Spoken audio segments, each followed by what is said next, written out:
Merhaba arkadaşlar, bugün sizlerle cips yapacağız. Şimdi Arap sabunu, soda ve su. Sabunumuzu döküyoruz. Sodamızı döküyoruz.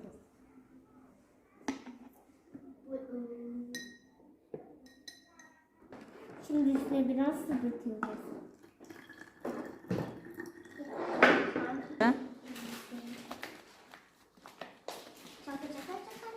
Cipsimiz hazır. Cipse az bir şey döküyoruz. Ay çok döküldü.